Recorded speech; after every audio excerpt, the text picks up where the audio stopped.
Автомобиль Subaru Forester. Клиент приехал с жалобами, что сзади что-то стучит, отваливается, там все, говорит, подвески у меня сзади просто нету. Ребят, пожалуйста, почините. Задали на подъем, качали за колеса. Колес ходит ходуном. Что мы имеем? Берем от руки, крутится, все гайки абсолютно.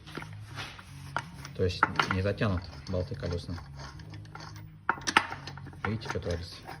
Либо, когда меня забыли протянуть на шиномонтажке, потому что переобувались, либо хотели колеса свистнуть. С двух сторон, сзади одна и та же песня. Одни затянут чуть-чуть, вторые от руки. Дает такой стук, гул, свист, просто там кажется, что сейчас колеса отвалится. Поэтому будьте внимательны. Подписывайтесь на канал, ставьте лайки.